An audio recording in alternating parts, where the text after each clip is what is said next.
911. Hi, I need probably an officer to respond. What's going on? I think that there's someone who might be dead inside the house. This woman reported that her neighbor, 44-year-old Kelly Levinson, might have been shot inside her house, sparking a chilling chain of events. This is her house. This is her house. Okay, and what's her name? Kelly. They had to act quickly to administer the urgent medical help she needed, but as they neared the house, they found the door locked.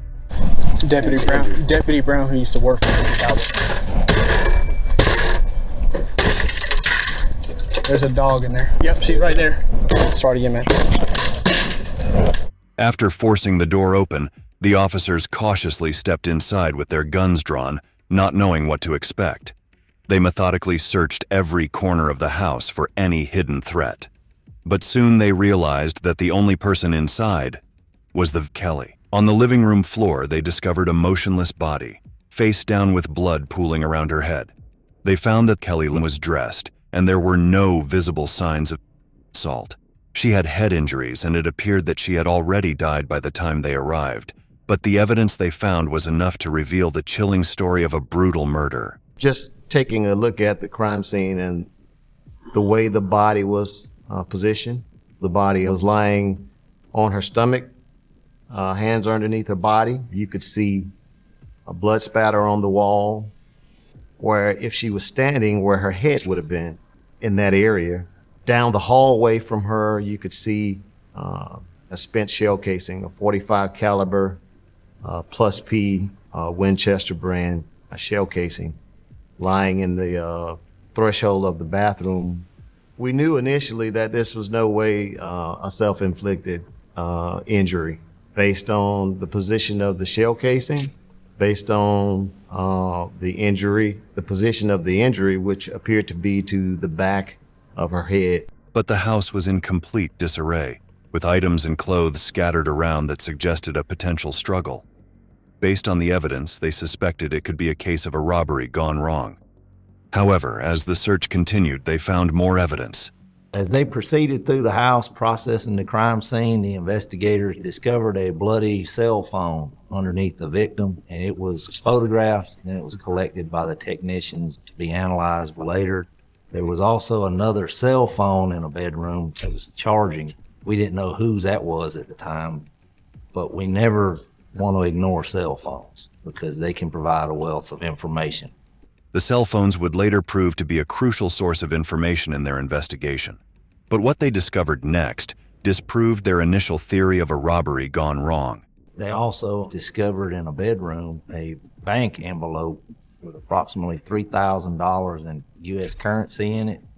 If robbery had been the motive, the money should have been gone. Next, they found evidence that clearly indicated someone had been living with her in the same house. Lead back more toward someone she knew or was involved with. There was more than likely a male subject that lived with her or at least came and went on a regular basis. And one of the things is you saw some clothes, t-shirts and stuff like that that appeared to be male. The toilet seat in the bathroom was left up. 99% of the time, if that toilet seat's up, it's not a woman that left it up. So they were detecting things like that. In the trash can in the kitchen, they found a large bottle of vodka. You could get DNA up around the cap or the lid. So it could be of key importance at that time. We just didn't know. They collected all the evidence and sent it for testing to determine if any of the items contained the killer's DNA. Among all the evidence, the most significant discovery was a black duffel bag. Black or dark duffel bag in the front living room next to the victim, and it had the initials on it, WLT. At that time, we had no idea who WLT was. The mystery surrounding WLT was deepening, but the victim's identity left the investigators in shock, as she was someone they already knew, and they never imagined she would meet such a tragic end.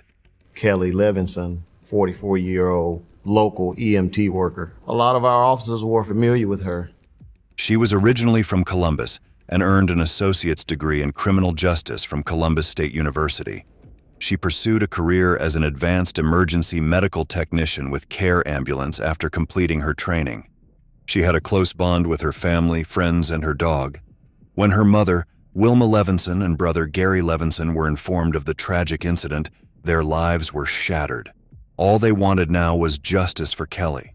By that point, the detectives had no idea this would become their most memorable case, with the perpetrator closer than they realized, but still at large. Meanwhile, a neighbor of Gary came forward with important information about Kelly. She revealed that a few days before the murder, she had noticed some suspicious activities near Gary's home and had even mistaken it for an attempted break-in. And I happened to look up and saw this small car, and small cars to me I call sports cars, a small car, and I was really concerned in that I had not seen Gary's car. And so I thought, well, you know, not to be a nosy neighbor, but when I looked, they had already pulled in the driveway. So I looked, and a person got out of the driver's side. And so then I saw a guy get out, white hair. Okay. And they went down the walkway and approached the door. And I noticed that she had a key. So I said to myself, well, nobody's breaking in if somebody knows Gary. So then after proceeded to, finish the dishes, I didn't just stare to see how long they were in the house. Okay. And so the next day, I was repeating what I had just mentioned, what I saw, when I said to my nephew, is Gary all right? He said, why did you ask? And then when I repeated, he said, oh, that was Gary's sister and her boyfriend, who has white hair. The neighbor claimed to have seen Kelly with her white-haired boyfriend, but unfortunately, that was all she knew. The detectives then spoke to Kelly's mother, Wilma, about her recent boyfriend. She stated that Kelly wasn't dating anyone, but she was close friends with a 52-year-old man named William Bill Talley. She described Talley as trustworthy, someone who had always protected Kelly and stood by her during tough times and believed he could never harm her. However, detectives began to consider Talley a person of interest, particularly after the WLT found in the duffel bag seemed to be an abbreviation of his name. Detectives suspected that Talley might have had a secret relationship with Kelly, so they interviewed her friends to gather more information. Kelly's friend confirmed that she indeed was in a relationship with Talley, a significantly older married man. Despite the circumstances, Kelly seemed genuinely happy, and Talley was reportedly preparing to leave his wife and finalize a divorce. However, she sensed that something was wrong between them.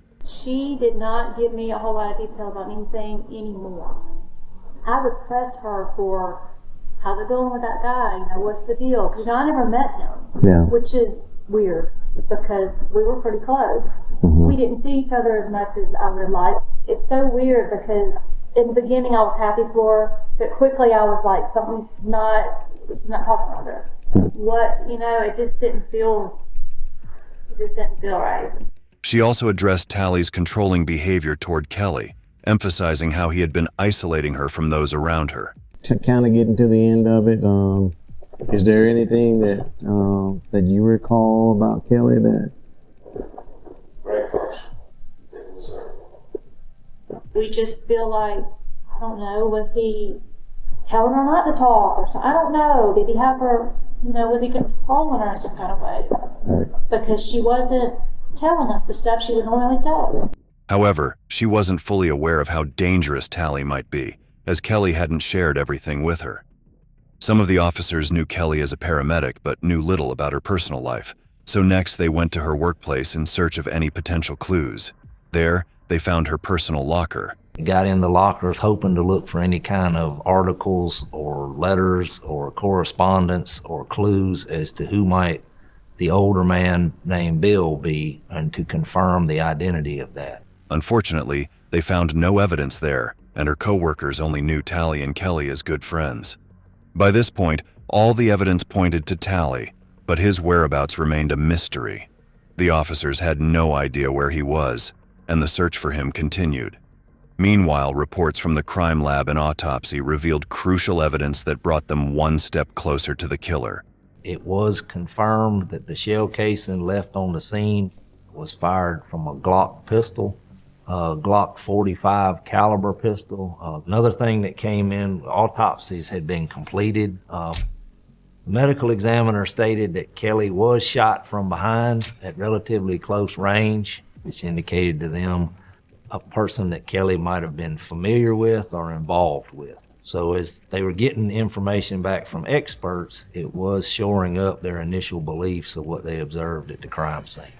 Although shell casings were found at the crime scene, the gun used in the killing was missing, which could directly link the killer to the murder. Along with the other evidence, the most significant was the fingerprint results. We pulled fingerprints from a vodka bottle that was found on scene, and those prints did come back to William Leonard Talley. The law enforcement officers were shocked to uncover Talley's identity and his connection to the murder. The first time that I learned that William Talley was associated with this, I was pretty shocked. William Leonard Talley was a sergeant with the Columbus Police Department. Talley joined the police department in July 2002, serving as a sergeant in the patrol division. A former Army Ranger, he had also been a member of the Special Weapons and Tactics team. However, finding his fingerprint at the crime scene was not enough to link him directly to the murder, especially since he was a trained officer and had been close to the victim. So they needed additional circumstantial evidence and focused more on his personal life and relationship dynamics. Though Talley was married and had 2 children, he was having an affair with Kelly. Here, detectives assumed that Talley might be entangled between 2 relationships, or that his act was influenced by his wife, Rebecca Talley. Their suspicions deepened further. They received puzzling information from another neighbor. She alleged that after killing Kelly, Talley himself had called her directly to confess to the murder. Detectives found this revelation too good to be true. If he were guilty, he wouldn't have told his neighbor, and if he were innocent, there would be no reason for him to hide. There were many unexplained questions, and at this point they couldn't ignore the possibility of a hidden secret beneath the surface. So, to understand the relationship dynamics, they interviewed Talley's wife. How long were you were still married? How long y'all been? And I'm not trying to get into your business, but when did y'all get separated? We were talking about getting separated before Christmas, but trying to figure out when to tell the girls and how to tell the girls, and we told them in between Christmas and It was very surprising that Rebecca knew about Talley's relationship with Kelly. They then inquired about her knowledge of any recent conflicts between Talley and Kelly. So as far as you know, since about Christmas or New Year's, he's been with Kelly. Have you ever known to have any trouble? yes, they've argued, and I didn't know details. So yes, my impression of it was like it was just a passionate good, passionate bad. You know, they were really close, really fast. But when they argued and things, they got heated. Rebecca acknowledged that Kelly and Talley had experienced occasional arguments, describing them as typical for a couple. It was a curious statement coming from an estranged wife, but it offered no meaningful leads. So the detectives shifted their focus to the next piece of evidence. From the start, detectives suspected that intoxication might have played a role in the murder, especially since a vodka bottle was found at the crime scene. So they asked about Talley's drinking habits, and what she revealed further strengthened their theory, offering a possible clue as to what might have happened that day. He's very not at work, never ever for work, but he over the last bit had gotten so he would drink more. Does he have something he normally drinks? He pretty much vodka is his drink of choice. While she acknowledged his tendency to drink, she was not revealing the complete truth. The situation became clearer when detectives requested to see her recent communication with Talley, but she refused. Well, really, your call logs, the text messages you had with him today and all that stuff. Well, that I feel a little uncomfortable with, just because I don't know where we're heading here. This whole thing has been like a movie. I'm way out of my element. Little did she know, detectives had already sent Talley's cell phone for forensic analysis, and the truth would soon be revealed. Next, they interviewed Talley's friend and co-worker of over 10 years. The news of Tally's involvement in the murder shocked him as well. He told detectives that Tally was a dutiful officer and also confirmed that he had a habit of drinking. The detectives then asked if he knew anything about Tally's personal life. Do you know anything about any other relationships he might have had? I knew, I guess it was last year, that's the first I heard about the female, the EMT, I think her name was Kelly. He kept all that to himself. We never talked about his personal life like that. He never mentioned it. You know, of course, I didn't know about it. At first, I thought they were just friends. And then, of course, come to find out it was more than that. But he never mentioned it, never talked about it. According to him, Tally never disclosed much about his personal life, so everyone assumed that Kelly was just his good friend. Meanwhile, the forensics report of the cell phone from the crime scene came back, and it revealed the truth behind what Rebecca had been hiding.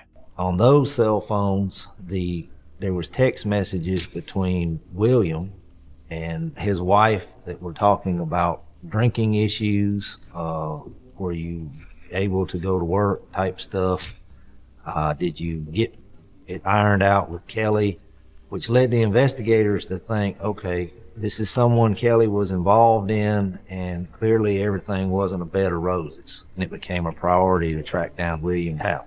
Those text messages, voice messages, and photos revealed Tally's psychological struggles and alcohol addiction, leading detectives to uncover a troubling past incident from March 11, 2018.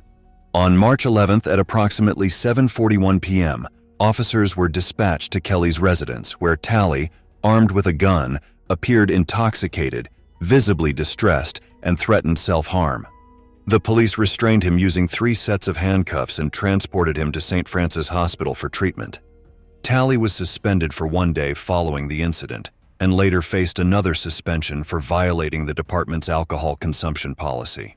He was required to participate in a city employee assistance program, but none of these measures seemed to have any effect on him. With sufficient evidence in hand, they obtained a search warrant for Tally's residence, where they discovered further proof linking him to the murder. At that residence, we did locate additional firearms as well as ammunition, and some of the ammunition matched the ammunition found at the crime scene. However, Tally was still at large. Detectives knew he had fled in Kelly's vehicle, but despite their efforts, they hadn't been able to locate him. Just then, something happened to Tally that ultimately brought him closer to be detained. Investigators are notified that the county just north of Columbus has a black Toyota pickup truck that's run off the road, struck a guardrail at an exit. That truck is registered with connections back to Kelly Levinson, Arbic. The cops quickly rushed to the accident site and rescued Tally. He was taken to the hospital, but due to his poor health condition, officers couldn't interrogate him there. Come on. Hold on.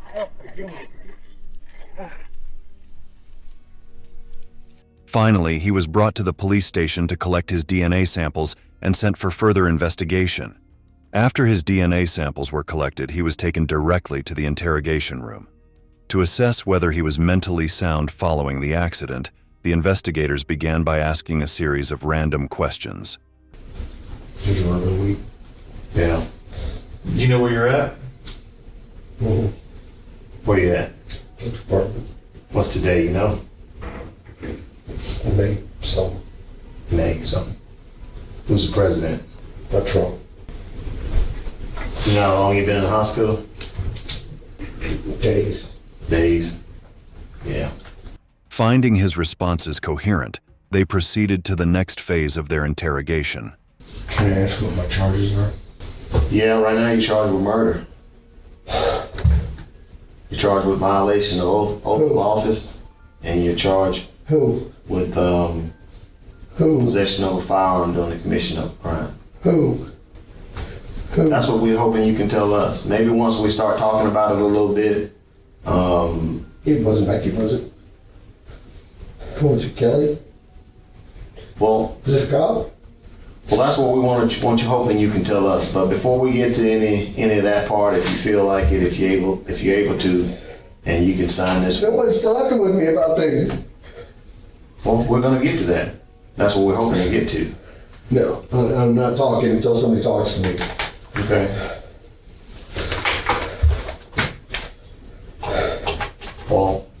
can tell you who, if we can get started there.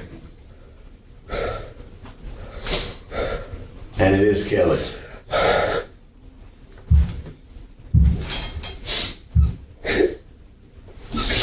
No! Don't do that. When asked about the incident and Kelly, he pretended not to remember anything. But shortly after, he started behaving in an entirely unpredictable manner. No! Don't do that. No! No! Tally, calm down. Tally. Bill. Bill.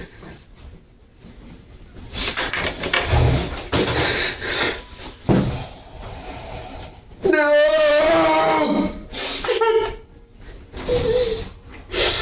No!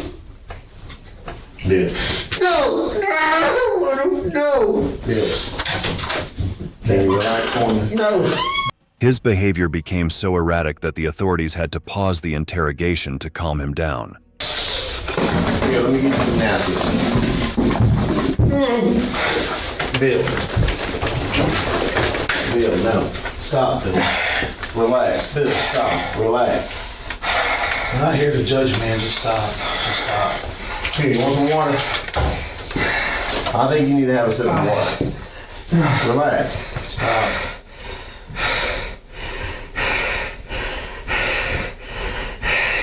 It's all unnecessary, Bill.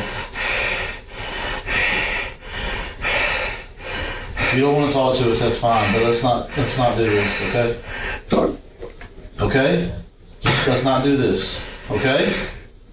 Unfortunately, he refused to confess anything during the interrogation and tried to portray himself as mentally unfit in an effort to escape punishment.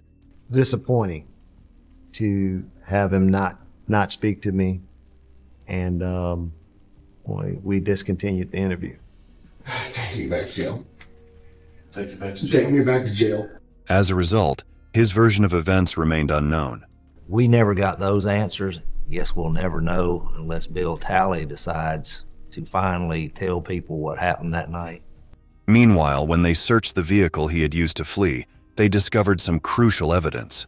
Paperwork's obtained for the truck, and they find inside of the truck a Glock 30 .40 caliber handgun and a bottle of vodka, which is the same type that's found inside the crime scene. Although he never confessed, investigators connected the dots to piece together what likely occurred that night and what motivated him to commit the heinous crime.